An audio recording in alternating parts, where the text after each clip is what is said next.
Assalamu alaikum and good evening. Welcome to another episode of the Classics Show. I'm your host, Shabnam Riaz. How are you on this Sunday evening? Hoping you've had a fabulous weekend. And it's been quite rainy all around the country as well. And you know, the northern areas have seen a lot of snow, so hoping you're keeping warm as well. And it's not going to be, you know, very far away since we get the summer again. So enjoy the winter while you can. Today we have a fantastic program lined up. And what we're going to talk about is a foreigner's positive story of Pakistan, and these are the books that we're going to talk about. This is one of them, Notes from a Sacred Land, Tales of Hope from Pakistan, and the other one is Land of Beauty, Land of Pain. And the author's name is Matthew Vaughan, and he's here with us in the studios today. Matthew Vaughan is from the UK, and he's been working with the church. And you've been in Pakistan since 8 years. It's a pleasure to have you here today, Matthew. Yeah, thanks for having me on. That's very kind of you. Likewise. You know, as if I wanted to, you know, take a bit of a description from the book, well, you know, here in Notes from a Sacred Land, we have British charity worker Matthew Vaughan has been living in Pakistan with his family since 2011 and has experienced a different side of life in a country that is more beautiful, complex and hospitable than he ever could have expected. While life in Pakistan has its challenges, these are outweighed by the beauty of the country and the kindness and hospitality of its people.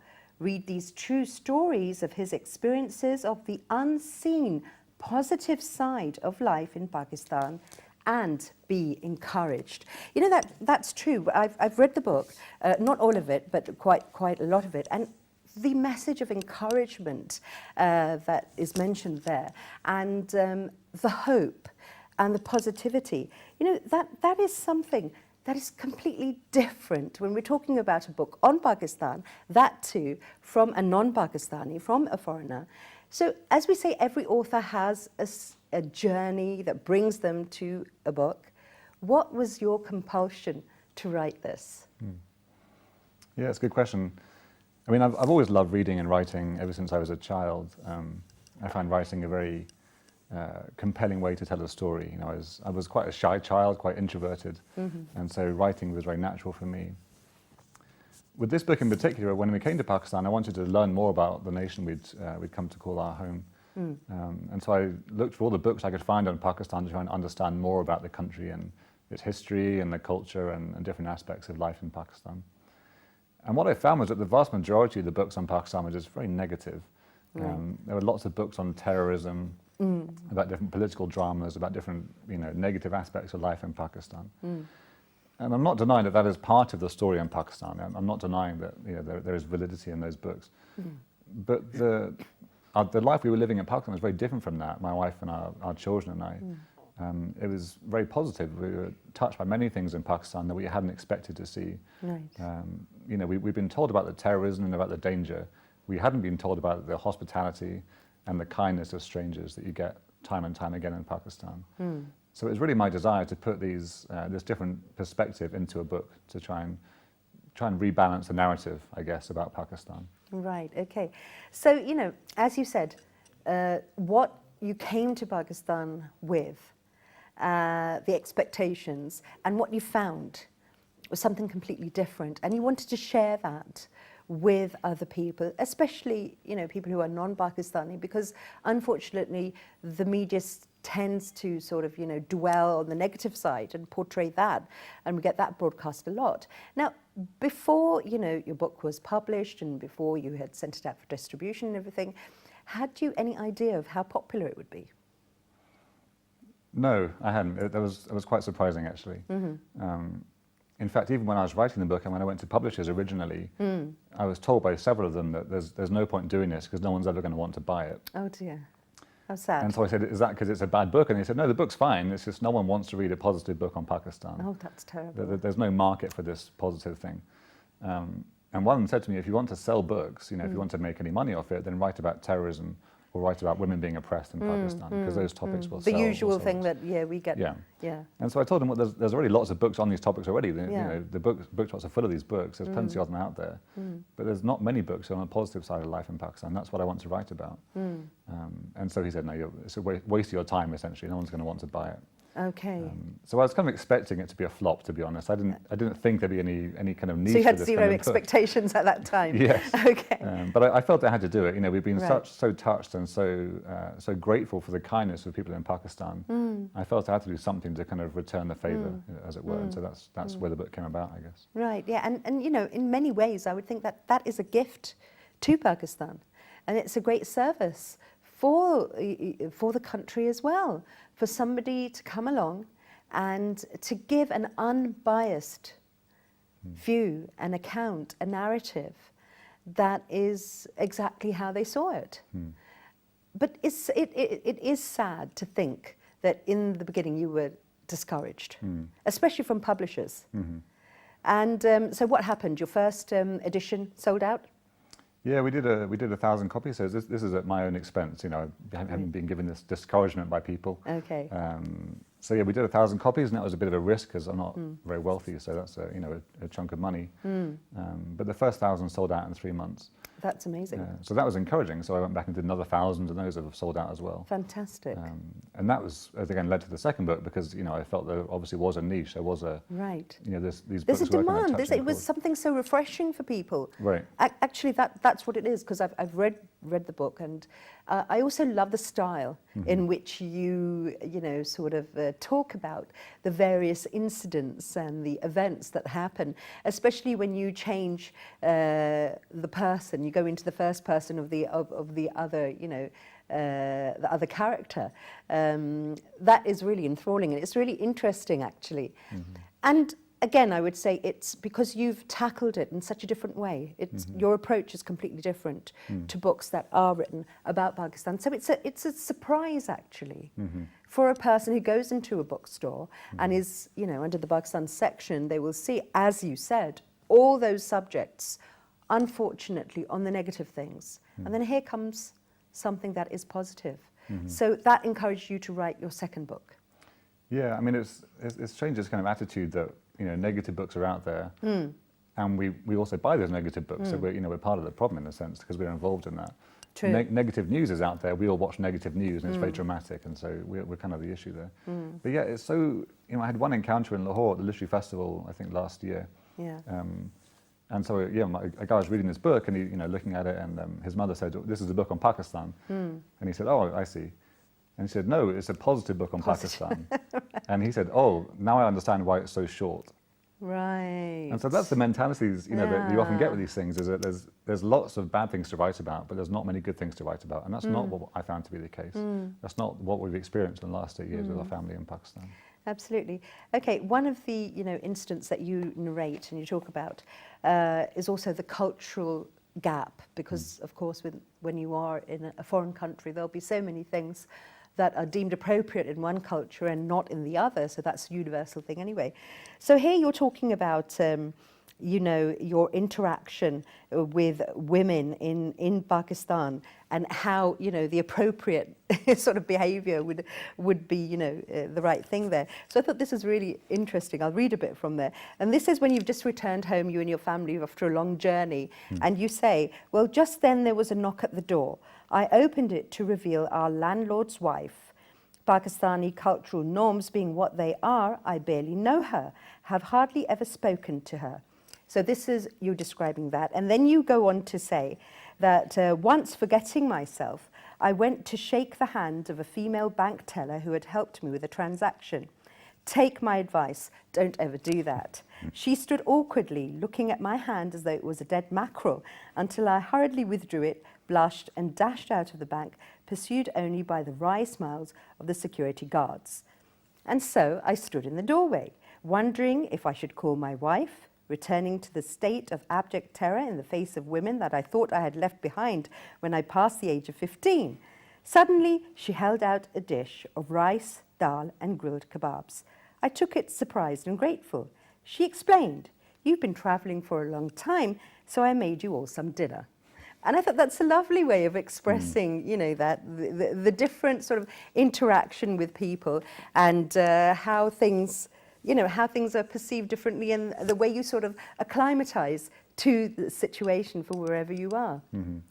Yeah, I mean, that's something we feel very, very strongly about. You know, the English have this terrible reputation for being awful travelers. You know, when they go to Spain and just, they don't speak Spanish, they just speak very loudly in English. You know, they don't really learn the language or respect local culture sometimes. And we felt very strongly that we should be very respectful in Pakistan, you know, just to show respect to the people and to, you know, to try and be part of the culture in the sense of wearing shalwar kameez when we could and learning to speak Urdu as well.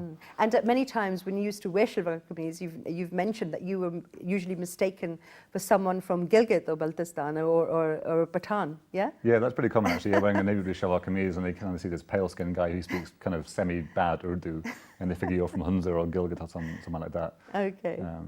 But you know, it's just a way of trying to show respect. You know, Pakistan's often, as a nation, is kind of defined by these big narratives of terrorism or politics or international relations or whatever it might be. True. And those are important. But it's these little interactions on a you know, personal level on a day-to-day basis with people like our landlord and his wife, different shopkeepers and taxi drivers and these kind of things. And they're just characterized by hospitality and by respect and by kindness. And so I felt that, you know, when we look at the political narratives or the narratives of the war on terror or what it might be, and we forget the individual stories that make up Pakistan. Absolutely. The individual human beings who are all different, all have their own opinions, all have their own hopes and their dreams. True. And we kind of miss that out, and that's a whole part of, in fact, that's most of the story of what Pakistan is. Exactly, and what it is. and I just loved, you know, reading about the different people you'd interacted with and the way you described them, their profession as well as, you know, how they were as people and their interaction, how they would behave with you. I think that's lovely. Chai seems to be a big part of living in Pakistan, doesn't it? Yes. Yeah, I know. I mean, in this book, I kind of say that's probably explains why the British stayed here so long, is just the obsession with tea, tea and cricket. It's wonderful. I mean, you know, I never have sugar in my tea in the UK, but when I have chai, you know, probably kind of doodh wali chai from the bazaar here, it's fantastic. I love it. Yeah, it's just part of what makes Pakistan what it is, I guess. Right, okay. Have you ever had any situations where people did not know that you could understand Urdu? Yeah, there was. Yeah, I mean, I guess people are surprised because it's not that common to find someone speaking Urdu. I was in the bazaar one time buying some vegetables for the family, and all the prices are listed, you know, they're written up on the board, all the different prices for gajar and tomato and matar and whatever. And so I was buying broccoli, and so I asked him how much the broccoli was, and he said, "Oh, ye 400 rupees kilo hai." And I said, well, there, you know, it's written there, there's 200 rupees a kilo, because I could read in Urdu, you know, broccoli, 200 rupees kilo. Okay. It was and he was really sharminda and like, oh, I'm so, it was my mistake, I'm so sorry. And all his friends were laughing their heads off because, you know, I kind of shown up his, you know, his little trick. Okay. Yeah, it's just stuff like that, which is fun. But and you must have heard the word, you know, gora, as you walked around there as well in the beginning when you came, because that would be...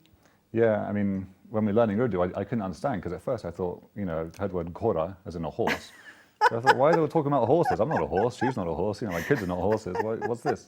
And then someone explained that gora and gora are actually different words, so yeah, the mistakes we make. Okay, lovely. Okay, and of course, you know, because your wife was acquainted to living in Pakistan, so that must have made things easier in settling in here. Yeah, my wife, she's Canadian, but she grew up in Pakistan. Her dad was a teacher at Beacon House in Islamabad.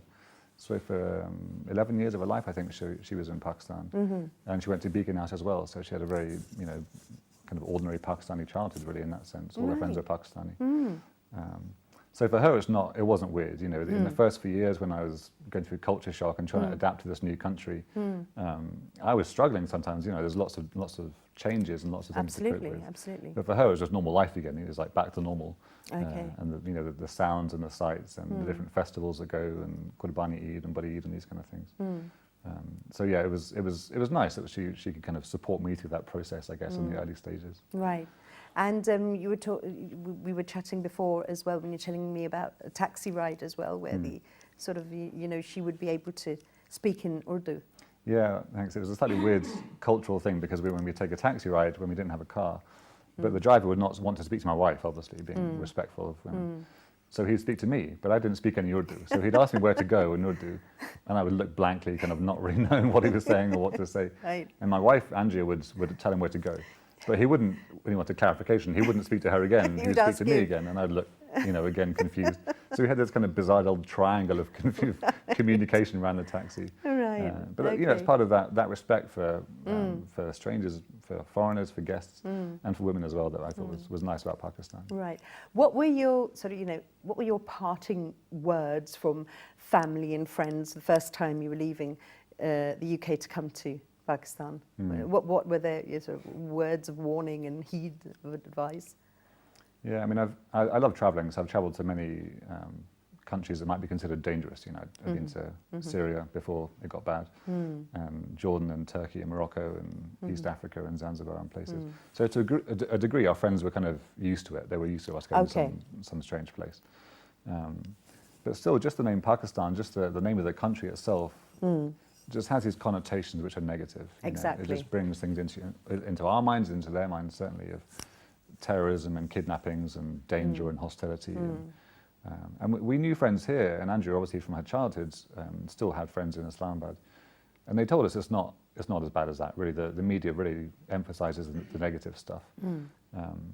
But I'm sure, you know, for my parents especially, it was challenging, you know, sending your children, and we had a son, so we're sending a grandson as well over to Pakistan. Right. I'm sure they were concerned. But I think, and I hope they were glad and proud that we were trying to do something positive with our lives rather than just staying in the UK and earning money, but trying to do something to kind of bridge the gap between the different parts of the world that exist. Exactly. And you know, that's exactly the words that I was going to use. Your books are actually the bridge across the cultural gap. And you know, I was thinking that with the sizable population of Pakistanis in the UK, whether first generation or second generation, you know, this book of yours actually could work as a tool towards countering racism as well. Yeah, I mean, if that happened, I'd be honoured. I mean, it's, you know, I had Pakistani friends at school when I was in the UK and Woking. That wasn't strange, you know. I didn't, to be honest, I didn't even know they were Pakistani. They were just my friends. You don't really, you know, kids don't really think of races and religions and nationalities when you're 7 years old and playing football. But yeah, it obviously is an issue these days, and I think it's increasing with lots of populism and lots of fear and Islamophobia. And the sort of wave around the world as well that you see. Yeah, so it is. Yeah, it is worrying. So yeah, in a sense, yeah, you know, I'm British. My wife is Canadian. Our kids are half Canadian, half British, and we're born in Pakistan. So they're three different nationalities. Sort of confused children that we have. But no, I hope it is, yeah, a way of just stepping across this divide, which seems to be increasing in the world. You know, there's so much fear of the other, you know, the other religion, the other nationality, the other person. People with different colour skin, people with different faith from your own. And that's a real problem for lots of the world, I think.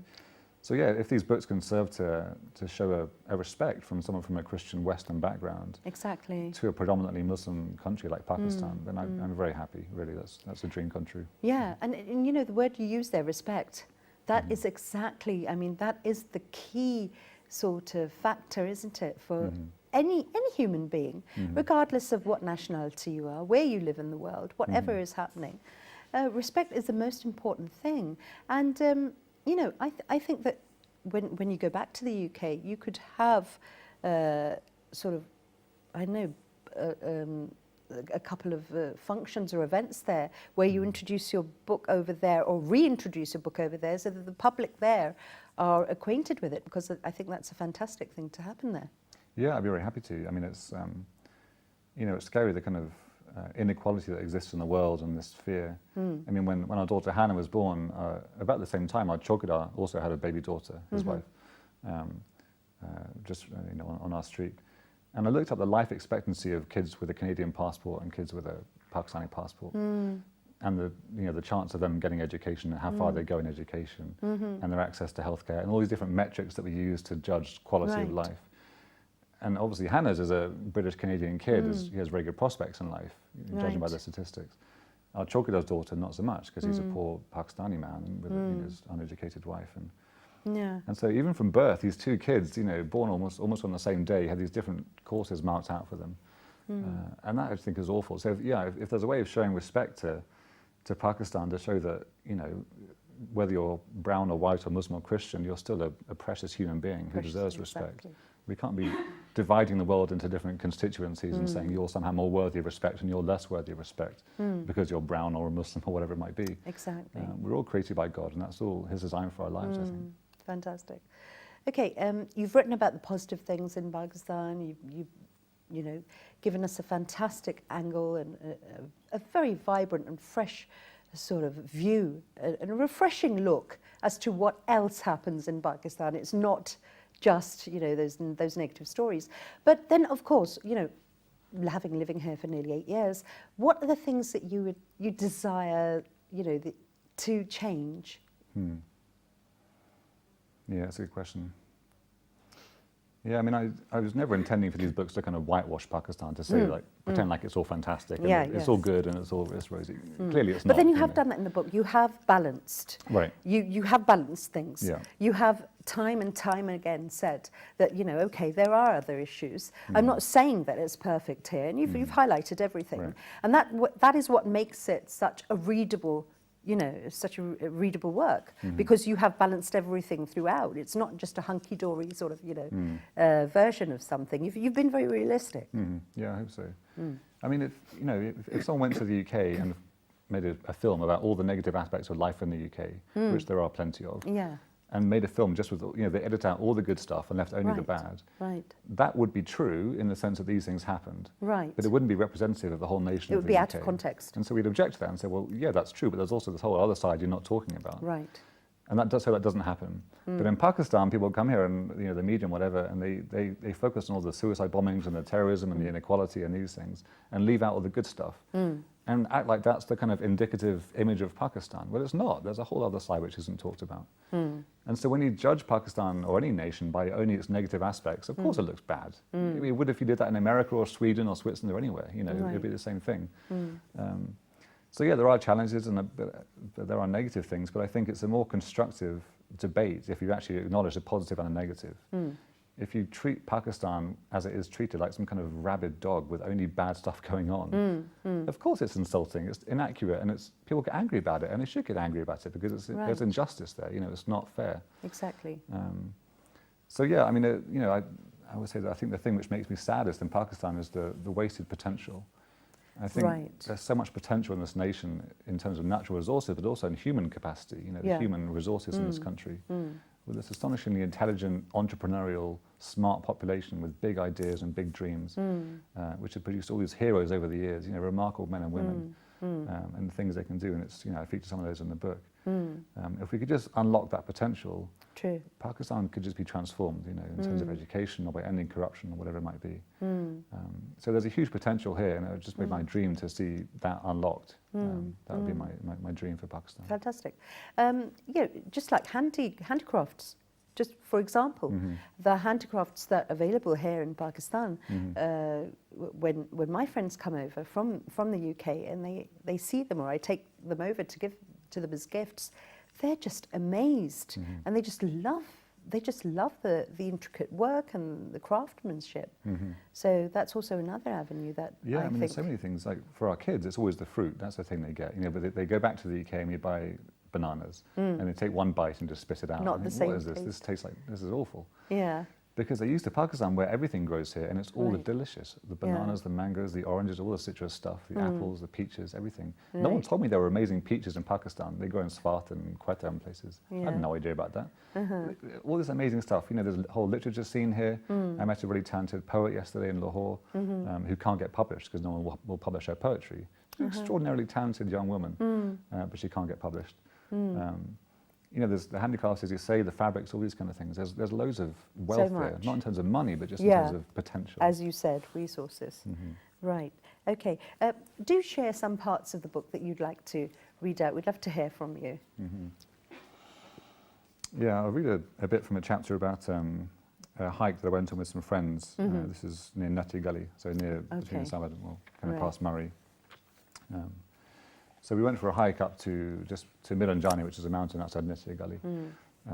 And then we got there in the evening, we were out of drinking water, and it was a pretty warm day, and we'd been hiking for about 20 kilometres. So two friends and I went to look for drinking water, and this is what happened as it turned out. The sun was setting and we had a problem. Our supply of drinking water was running out. We'd brought plenty with us, but had planned to refill our bottles from a natural spring near Duggley Bungalow. The website we looked at for information of where this was had not been updated for a year or so, and so its location was worryingly imprecise.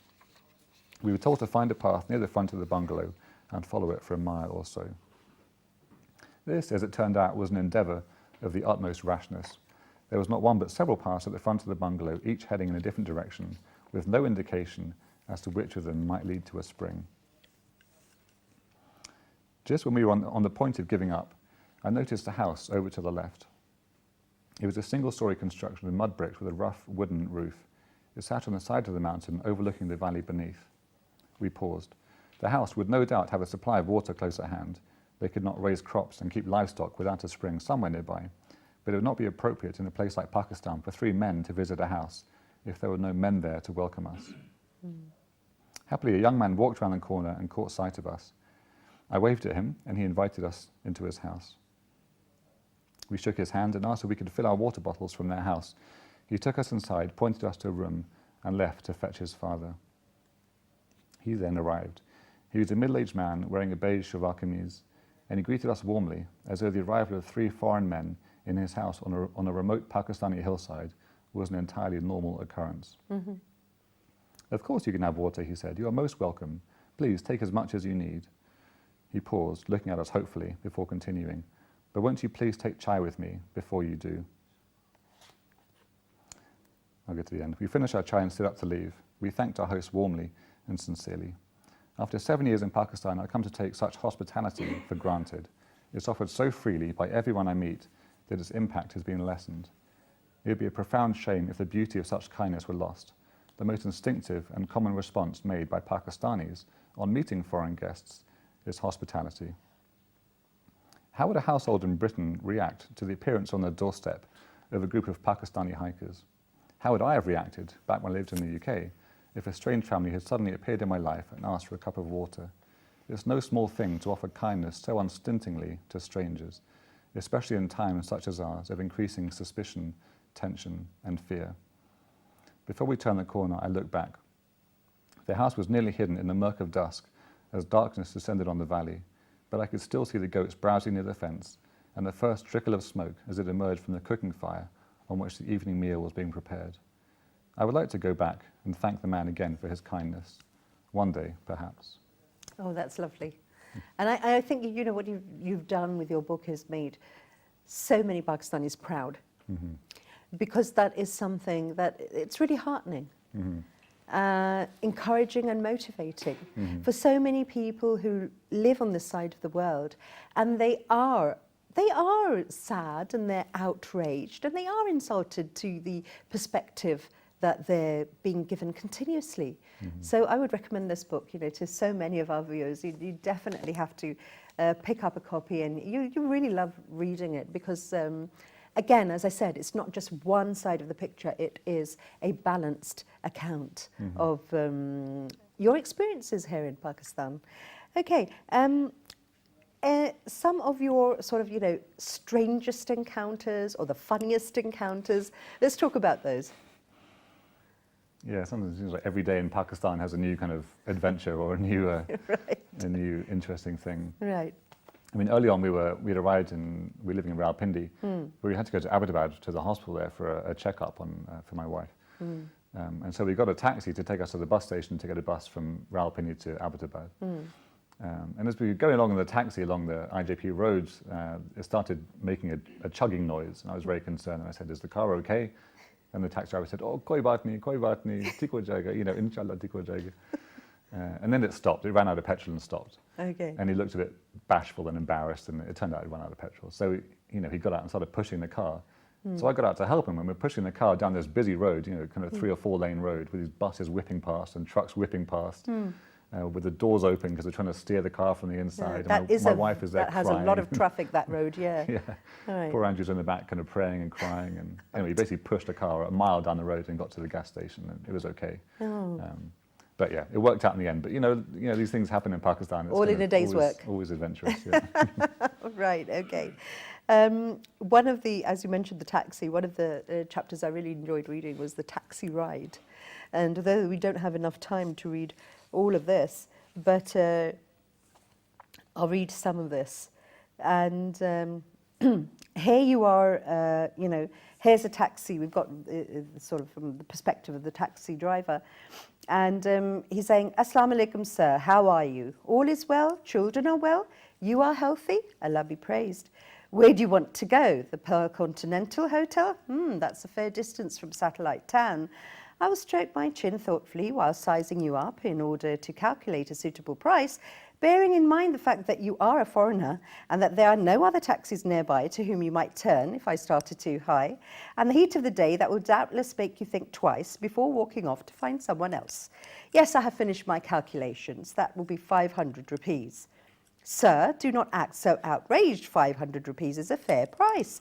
Yes, I agree. Last year, such a trip was only 300, but the government has shut down all the natural gas filling stations because of shortages, and petrol is so expensive these days.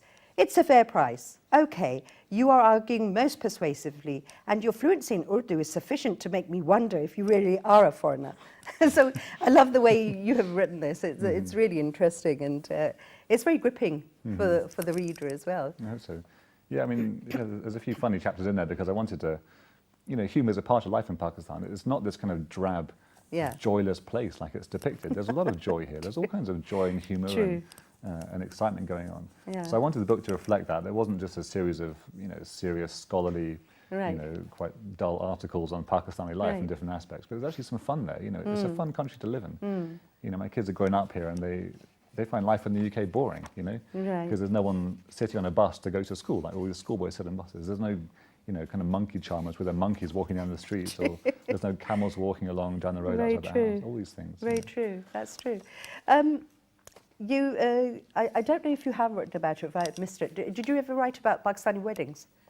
No, I haven't done that, no. I tried to avoid that. Okay.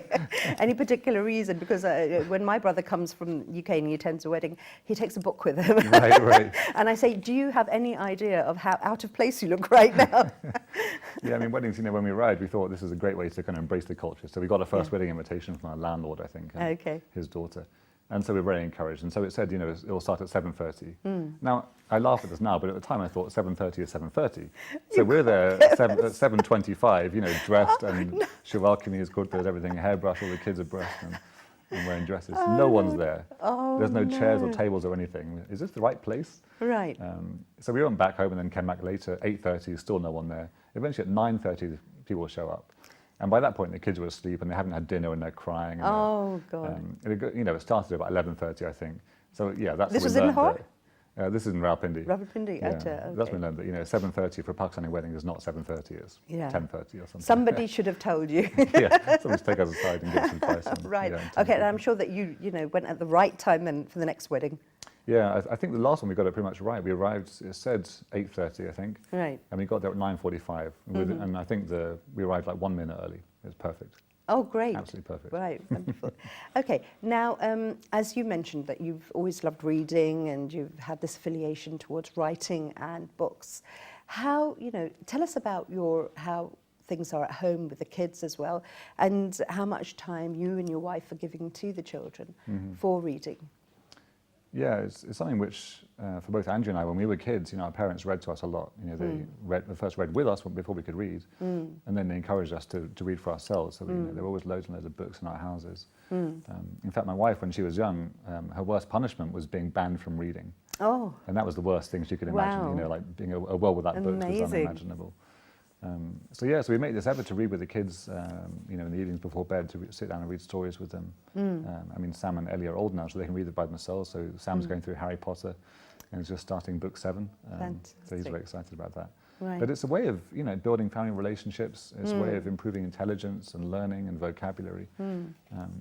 And so I think these days, with all the iPads and the smartphones and stuff, and it's the easy option is just turn on a TV or give a kid an iPad and it'll keep them quiet. Yeah. And it might do, because I know parenting's tough and you need time for yourselves. I know that. We have 4 kids and it is true. But yeah, we have to make an effort to encourage reading with our kids. It really improves literacy. It's really a benefit to them and to the whole nation as well, I think, if we can do that. The importance of bedtime stories.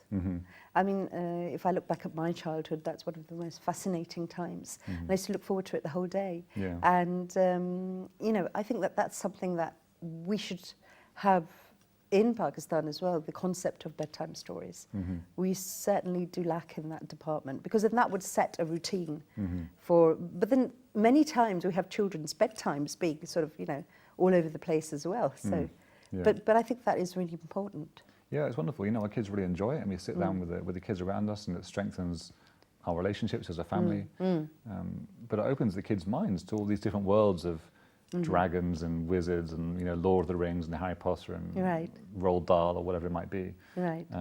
And it kind of opens their minds to whole new panoramas of understanding and Absolutely. imagination, which I think we miss that if we just give them an iPad and tell them to be quiet. True, Just true. sit in the corner and watch a cartoon. Absolutely. We're really missing out. And it's so easy to have a small, you can start from a tiny home library, which wouldn't take a huge chunk out of a person's finances, and you Yeah. can build to that. Yeah. I mean, there's lots of second-hand bookshops in Islamabad, where they ship in a lot of second-hand books from the UK or from the States or wherever. Yeah, 50 rupees each. I mean, it's not a huge chunk of money. absolutely. So it's not too difficult to afford a library of books at home. And once the kids get into it, they'll just take off. It just opens their minds to a whole load of stuff. So True, yeah. true. Okay, unfortunately we've come to the end of the programme, but before we sign off, I would really like you to give a personal message to our viewers. And the first one for people who have not been to Pakistan, who are not acquainted with the country, your message for them, and the second one for the Pakistanis who are watching. Okay. Yeah, for those who've not been to Pakistan, I mean, I feel sorry for you. You're really missing out on something. But more seriously, I'd say just don't believe the hype. Don't believe all this negative stuff which is told. Right. There's a whole world out there, and Pakistan's a big part of it, of these nations which are treated badly and with a bad reputation. But there's so much goodness in there.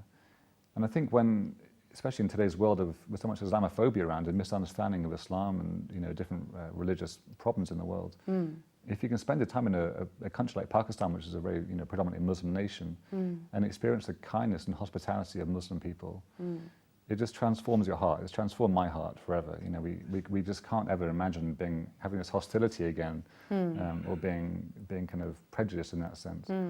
So I just encourage them to just go beyond the narratives, go beyond the stereotypes and whatever Fantastic. bad impressions they may have. Right. Just take a risk.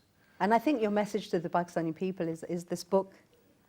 It's wonderful. Yeah, in a sense. Yeah. I mean, I don't know how long we're going to be in Pakistan, but even after I leave, if the books remain, then they'll be encouraging for me. Fantastic. And it's a great service to us here in Pakistan. It's a wonderful gift.